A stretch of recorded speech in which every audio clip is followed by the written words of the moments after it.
Story time about the guy who was obsessed with me. We're gonna call him Ryan.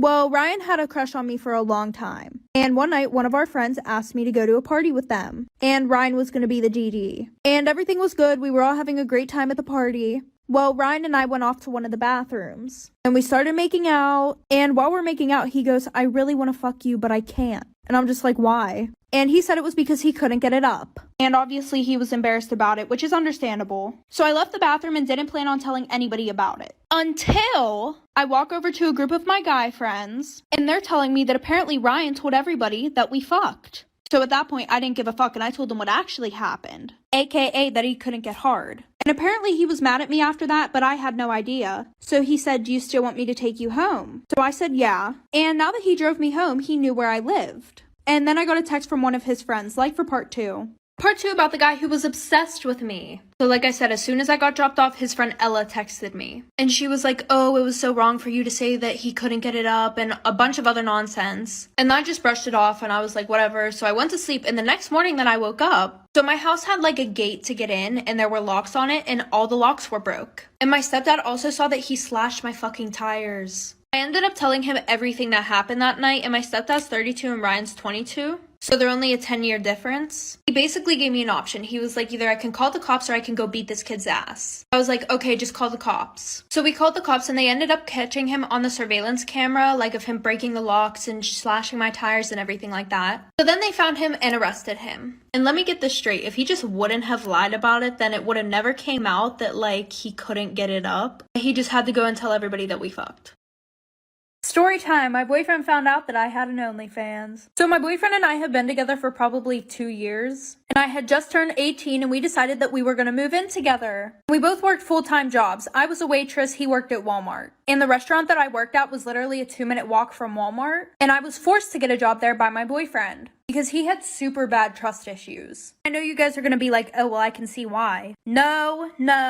It was because of this rumor that went around right before we graduated that me and his best friend made out at a party. Child, anyways, back to the story. So then COVID hit. And it got to the point where him and I couldn't pay our bills or anything like that. So he got a job working for his uncle. And I went on unemployment, but it still wasn't helping. But my best friend was a stripper. And she told me that she had an OnlyFans account and that she was making really good money off of it. So since I was home every day doing absolutely nothing, I decided that I would make an OnlyFans account. And I didn't tell my boyfriend about it, like for part 2.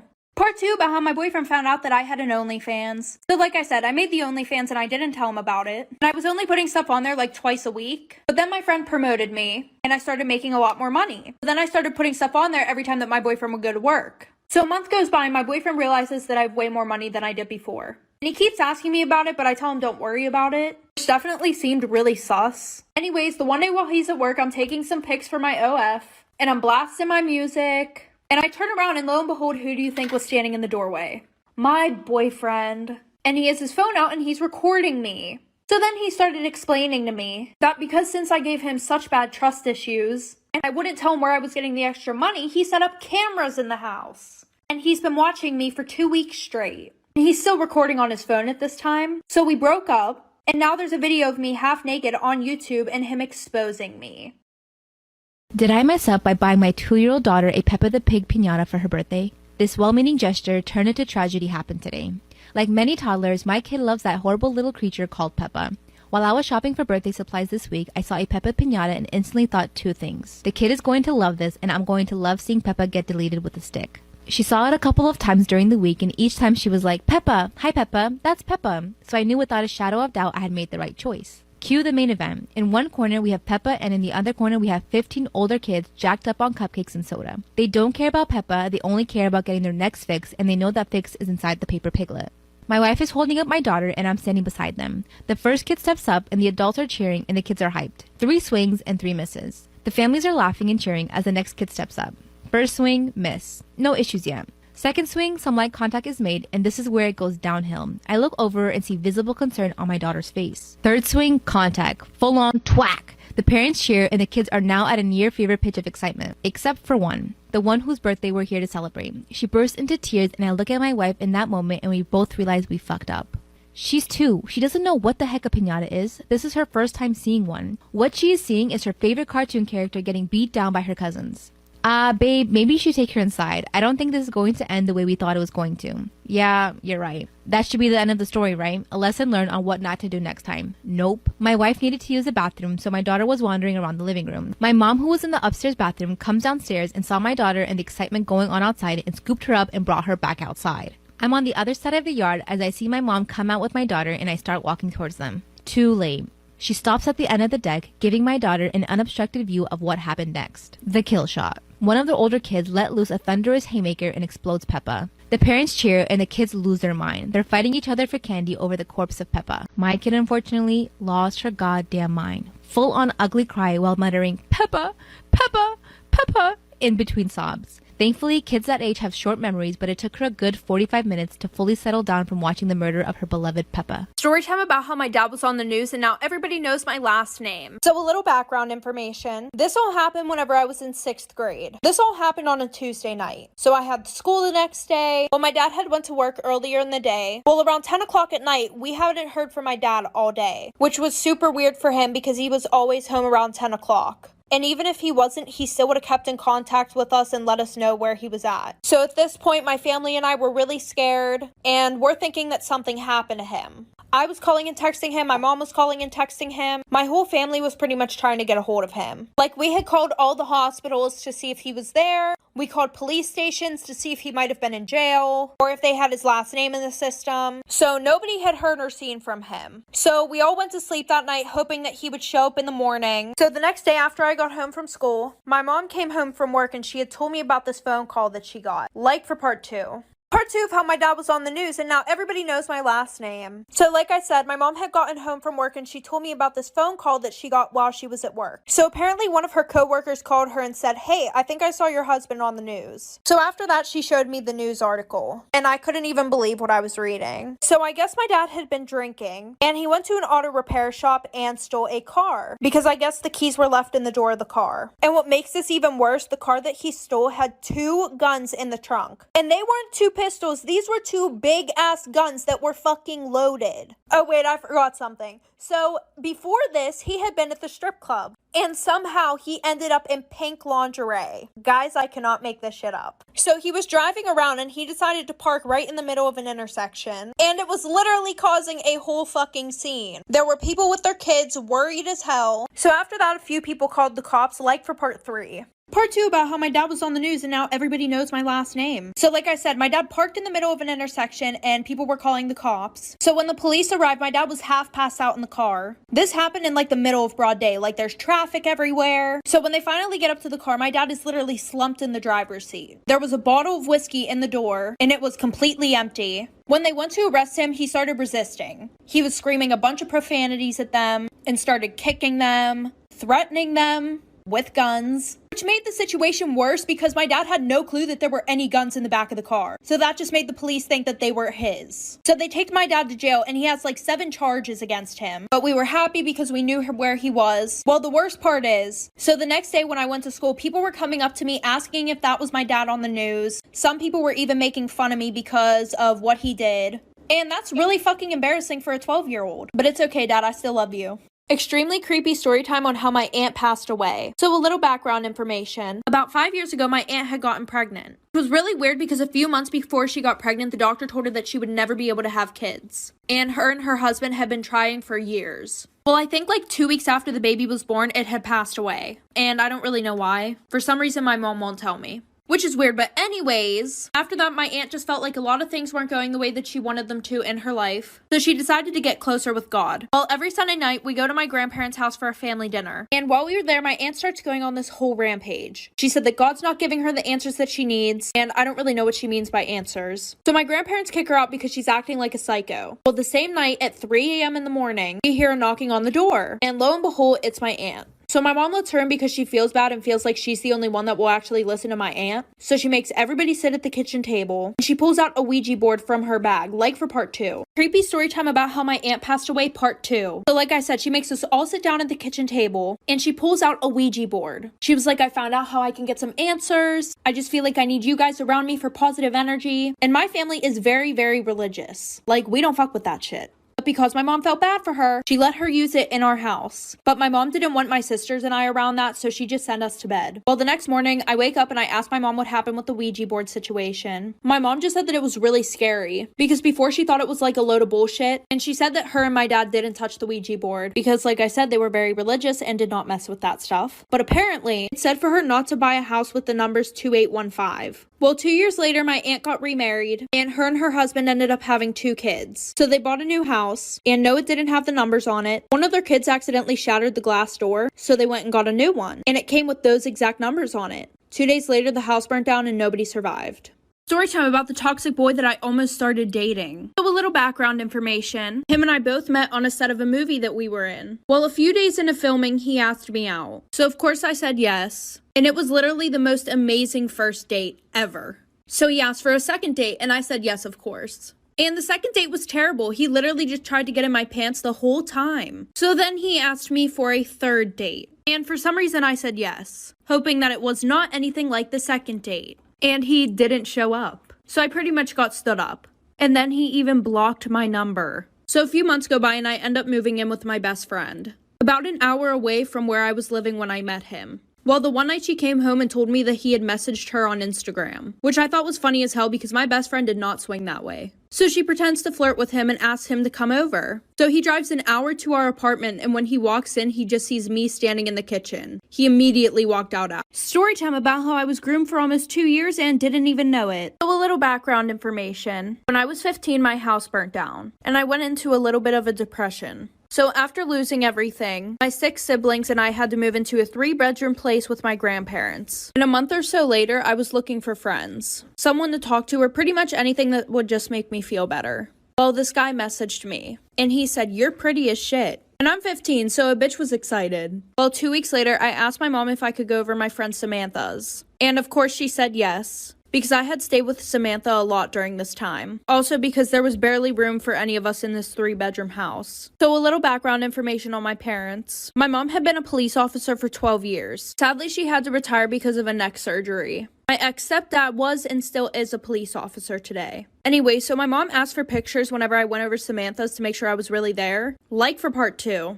Storytime about how I was groomed for almost 2 years and didn't even know. So like I said, my mom used to ask for pictures to make sure that I was really at Samantha's house. Well, Samantha lived about 10 minutes away from the guy that I was talking to. Every time that I went to her house, I would leave at about 8 p.m. and go over to his house. And he was 26 years old. And obviously I knew my parents would freak the fuck out if they found out. And we had planned to keep this a secret until I turned 18. So that way my parents couldn't tell me that I wasn't allowed to be with him. So flash forward to about 3 days before I turned 18. My mom comes into my work. She walks up to me, shows me a picture of him, and says, "Who the hell is this?" So of course I say I have no idea who the hell she's talking about. She said okay and then left.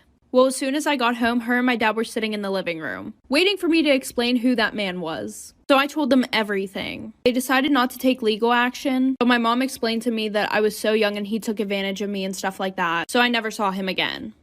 Storytime about why I beat up my best friend. So a little background information. Her and I had been best friends since we were in 7th grade.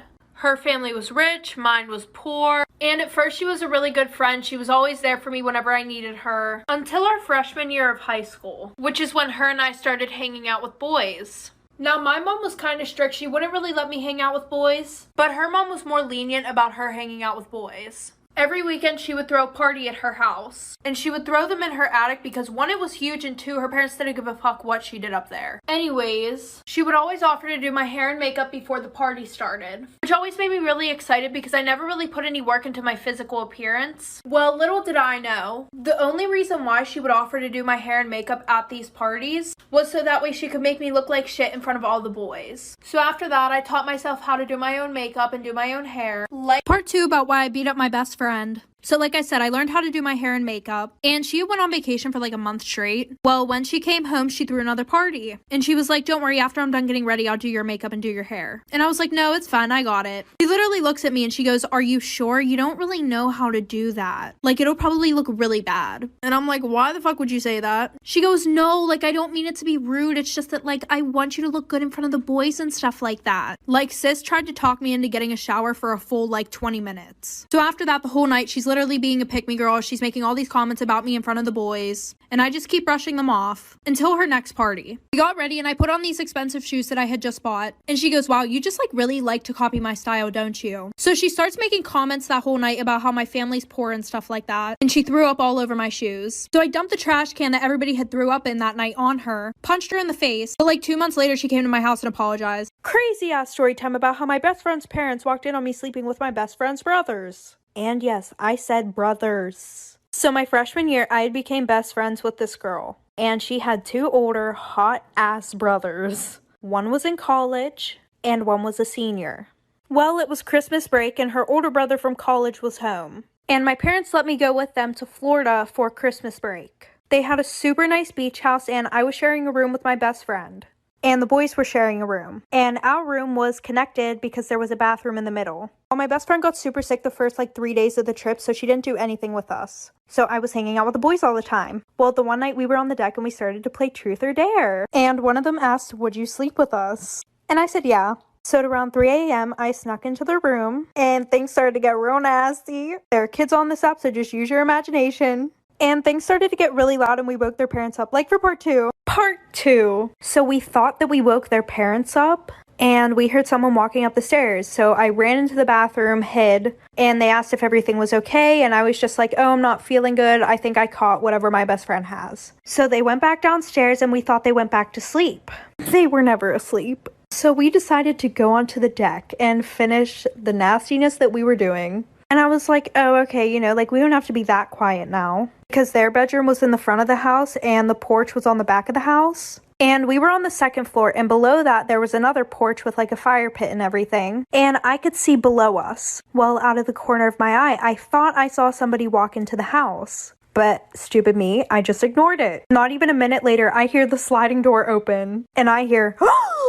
and we all turn around and everybody's standing there. So they sent me home and told my parents. But I didn't get grounded because low-key my mom knew I was a hoe. Crazy story time about how my sister and I found out that we were hooking up with the same guy. So I was a freshman, my sister was a sophomore, and there was this really cute guy in her grade that I liked. But I could never find a way to talk to him because we weren't in the same grade and had none of the same classes. And my sister and I were not close at all. We didn't tell each other shit, we didn't really talk to each other or anything. So by that being said, we never told each other about the boys that we liked. We just didn't have that bond.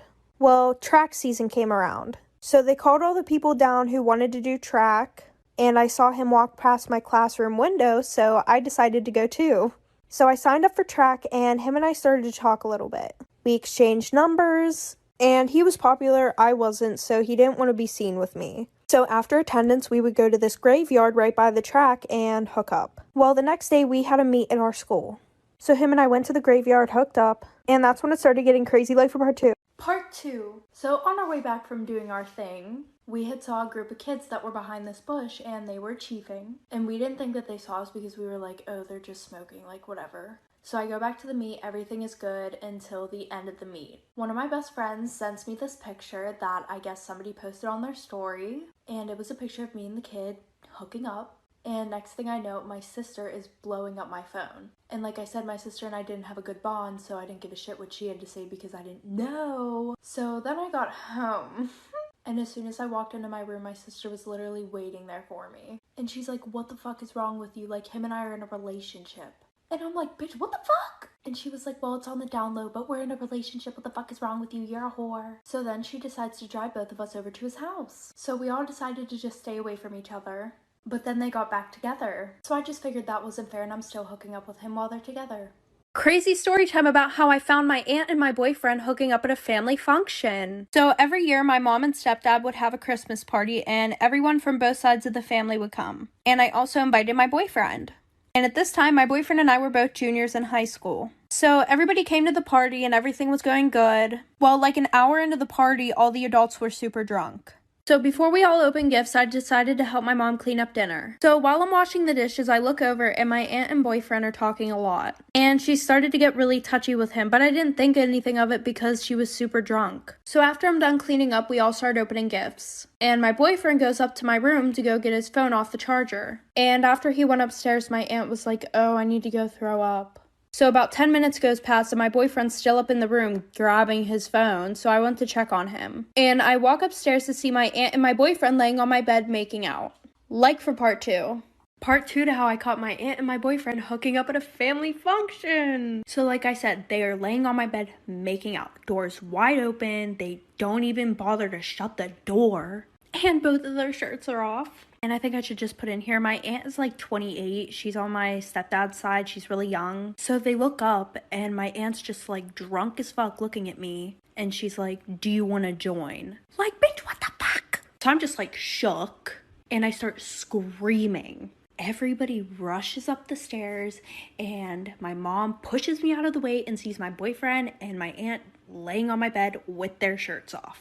So my mom starts screaming at everybody. So my mom calls the cops, says that an adult is touching an underage boy, and she calls his mom, tells her what happened.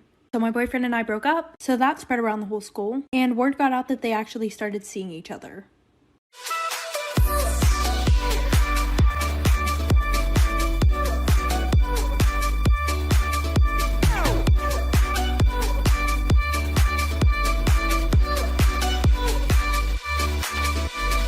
Story time about how my boyfriend cheated on me with a 17-year-old girl. So when summer started, I started working at this new job. And I had a really good connection with one of my coworkers. And he was 28 years old. So we started talking. But I would get mad at him a lot because he would ignore my messages asking to hang out. And on top of that, every time that we got done with work, we would all go sit and eat, and he would sit next to this one girl. And by the way, she was 17. And I could see them flirting all the time. Well, finally, once summer ended, she moved away. And then I felt like I had a real chance to start dating him. So we started hanging out a lot and hooking up a lot. After a few months, I started taking our relationship serious. Well, apparently not for him, because there was this girl on his phone that he had been texting a lot. So weirdly enough, after that, I get a DM from the girl that he would always flirt with at work. And she asked me if I was dating him. And I said, yeah. And then she goes, oh, well, he's been texting me a lot. So then I blocked her and went and hooked up with one of his friends that night, like for part 2. Part 2 about how my boyfriend was cheating on me with a 17-year-old girl. So like I said, I hooked up with his friend that night, but I didn't tell him for a couple months because he would always say that we weren't dating, even though we were basically in a relationship. So we were doing really good until around Christmas time. So after he gave me my gifts, which was socks and a candle, he left for Massachusetts. I don't know if I said that right. And a month before this, I had unblocked the girl that he was flirting with. So weirdly enough, after he left, she DM'd me, basically asking if I was still dating him again. And I was like, yeah, why? And she goes, well, I need to tell you something. He actually took my virginity, and he's been sending me a lot of gifts, like a record player and albums, and we've been talking on the phone every night. So when I confronted him about it, he said he felt bad for her because he took her virginity. So after that, I confessed to hooking up with his best friend and called him a child predator. Story time about my toxic ex-friend group. So my freshman year, I had moved to a new high school. So right away, I started being friends with this group of girls, and they were super nice. And I was also friends with this group of guys. Well, since I was friends with both groups, we all started hanging out all the time, but only whenever I was there. The boys just didn't want to hang out with the other girls. And after a few months, the girls started acting really strange. So anytime that I would hang out with the boys and not invite them, they would ignore me for a whole week. Meaning they wouldn't talk to me in school, they wouldn't answer my messages, or anything like that. Not a single one of them. And also, anytime that we hung out, they would be like, oh, invite the boys. And it was like they never wanted to hang out with me. So the one night, one of the boys was throwing a party. And I was going, and the girls asked if they could come. But they had drama with a lot of people, so the boys didn't want them coming. But I invited them anyways. Like for part 2. Part 2 to the toxic ex-friend group story time. So, I invited them to the party, they showed up, and they were being really rude and, standoffish the whole entire night. And these girls literally hated it whenever I would hang out with the boys or talk to the boys. Come to find out that every single one of the girls had a crush on every single one of the guys that were in my friend group. Also, I'm a very friendly person and will talk to anybody, and they got pissed off whenever I was talking to anybody who wasn't them. So a little bit into the party, I start getting a lot of dirty looks from a lot of different girls that I've never even talked to. And this girl walks up to me and she's like, why have you been Snapchatting my boyfriend? And I'm like, girl, what are you talking about? She goes, a few of your friends told me that you like my boyfriend and that you've been Snapchatting him and trying to get with him. So then she calls the girls over from my friend group and goes, didn't she tell me this? And they're like, yeah, she tries to get with everybody's boyfriend. So after that, I got kicked out of both friend groups because they spread a bunch of lies and rumors about me. Story time about me being the toxic best friend. So my best friend was dating this guy for about a year and a half. And for the past 6 or 7 months, she would say that she wasn't happy, she didn't like how she was being treated, but she couldn't leave him. Well, at this time they lived together, and that night we were supposed to decorate her apartment for her birthday party. So since she was at work, she just told me to go over her house and start decorating until she got home. Well, who happened to be there but her shitty-ass boyfriend? And him and I didn't really get along. Well, him and I were setting up and he was being super nice. Like, overly nice. Which really weirded me out. Well, later on after the party, my best friend was hammered, so we both put her to bed and started cleaning up. And we were both drunk and started flirting with each other. And then one thing led to another. And I did it with my best friend's boyfriend in her house. So for the next 3 months, we have like this secret relationship, like for part 2. Part 2 to me being the toxic best friend. So like I said, him and I had this secret relationship for like 3 months straight. And I would always just go over to my best friend's house while she was working and see him then. Well, the one day she came home early from work. And she walked in on her boyfriend and I in her bed. So after that, she finally got the courage to leave her boyfriend. And now she's happily married. So I kind of saw it as I pushed her to do something that she knew she would never do. And after having my number blocked for like 3 years, she texts me and she says, I wanted to thank you for what you did. You showed me that I could leave my boyfriend and that you were actually just a terrible friend. But now I'm happy for her. She's living the best life that she can live, and I'm still with her ex-boyfriend. Story time about how my boyfriend and I got robbed for over $3,000. And I know someone's about to be like, $3,000 isn't even a lot of money. We were both teenagers and both saved up a year's worth of paychecks for this, so it was a lot of money to us. So my boyfriend and I were looking for a car that we could use for about a year or so, and we found this one guy on Facebook.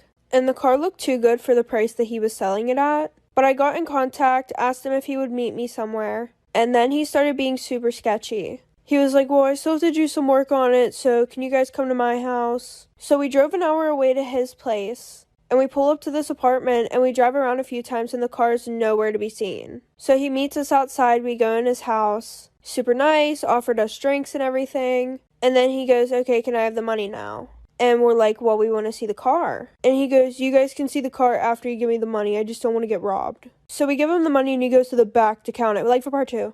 Part 2 on my boyfriend and I getting robbed. So like I said, we gave him the money and he said he had to go to the back to count it. So I look over at my boyfriend and he's shaking his head because we already knew what was going on at this point. And as soon as I hear footsteps, I turn my head. And this guy is standing there with a gun pointed in between my boyfriend and I's heads and a baseball bat in the other hand.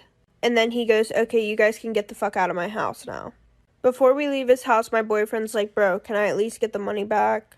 And of course the guy says no. So then I called the cops. And my boyfriend didn't want me to call the cops because he was like, I want to handle it my own way. But I didn't care. That was money that we worked hard for. So I got on the phone with the police. We went down to the police station. We made our statements and everything like that. And then we go back like I think a week later. And they show us a picture and they're like, oh, is this him? Well, apparently this guy had a lot of gun charges and everything like that. So he went to jail and had to do community service like for part 3. Story time about how I hooked up with a guy in my science teacher's closet. So my whole grade went on this field trip and everybody was dressing super nice, wearing a dress. And I wore a dress that day, even though I was more of a leggings and t-shirt kind of gal. And I wore spandex under because I hated not being able to move around. Well, after our field trip, everybody's jumping around on the bus, you know, I don't care what I'm doing because I have shorts on under my dress. And after school that day, I get a text from one of the popular boys. And he goes, I'm really physically attracted to you. And I was like, oh, same, like, period. And he was like, want to hook up tomorrow? And I was like, during school? He goes, yeah, I have a place where we can hook up. And I wasn't really experienced with boys. So I was like, fuck it, if I'm going to experiment, it's going to be with you. Because he was really hot. So the next day I meet him during lunch, and he takes me to this one spot, but we couldn't hook up there because it wasn't blocked off like it usually is. So we go to my science teacher's room, and right after we hook up, our science teacher walks in. Story time about how my boyfriend was cheating on me for 3 months straight at his new job. So a little background information. At this point in our relationship, I did not have much trust for him because of his cheating in the past. Well, when he got this new job, I decided that I was going to start trusting him. I don't know why, stupidest thing I've ever done. So a month goes past, he's been working at this place for a while, and he comes home one night with a girl's phone number in his pocket. And I'm like, whose phone number is this? He's like, oh, one of the girls that I work with wants me to talk about her problems with her. So I threw the number away, and I started to get really paranoid. But every time that I would get paranoid, he would be like, babe, I'm not doing anything, like, I really love you, I'm trying to change. And he said that literally every night. And his brother worked with him. Well, the one day he really pissed his brother off, so his brother was like, I'm telling her everything that you've been doing. So he calls me and says he's been fucking 2 other girls at work. Life for part 2. Part 2 about my cheating boyfriend. So after I got off the phone, he's trying to convince me that it's not true, saying that the only reason why his brother would say that is because he was mad at him, which I kind of believe because his brother did lie 24/7, or try to play jokes on everybody. So I ended up believing my boyfriend, and to put the icing on top of the cake, I believed him even more because his brother texted me saying that it wasn't true. So a few months go by and he quits that job, and at this time him and I were really on and off because I didn't like the way that I was being treated. While being broken up for a few days, I got the app Tinder. And I guess the day after I got my Tinder, his friend showed him the app and he got it too. And the first person that he saw whenever he logged onto the app was me. So he texted me saying, you're a whore and I'm so happy I cheated on you with that girl. And that really broke my heart, because every night he would come home telling me he loved me after he did whatever with those girls. And anytime I got paranoid about him cheating, he would comfort me. You know a burden ain't a bust. You are the only way to trust ya. It's only fair it burns up in that rust. Lay down my son. Lay down a holy banner flag. Hold down my son. Help is surely on its way. Don't bask in the glory of mine. And I know they come take that heart away.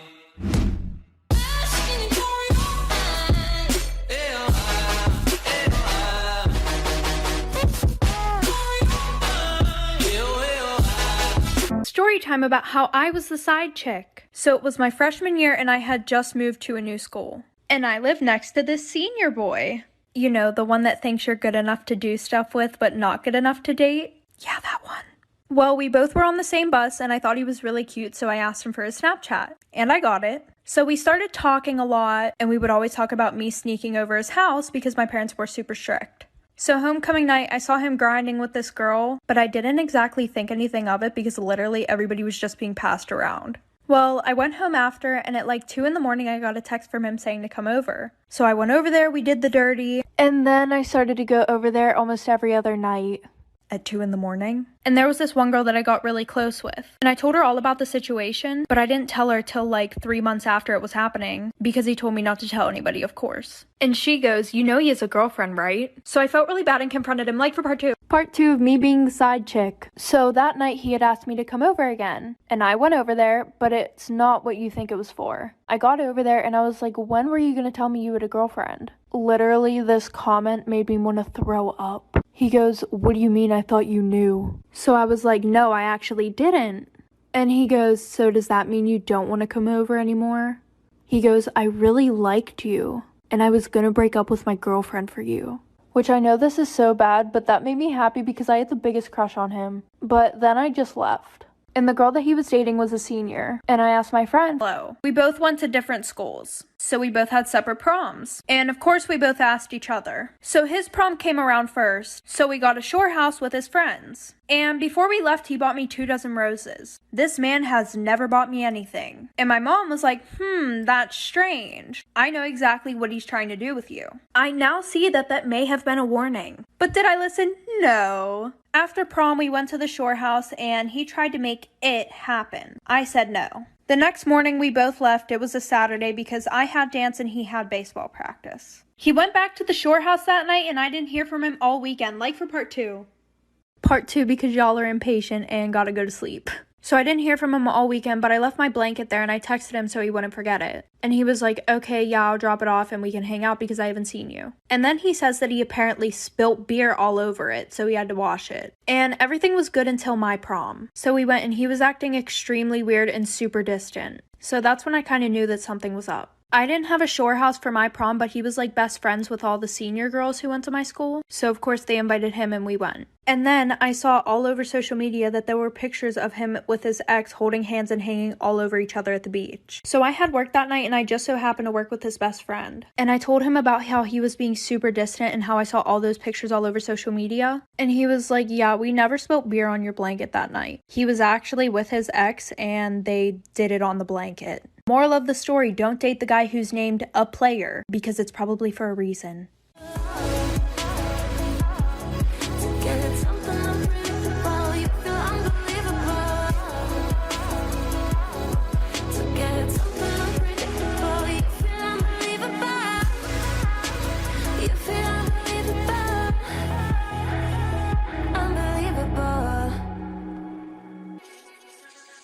Burdens on the way, burdens left to repay. No, we can do all of them at once.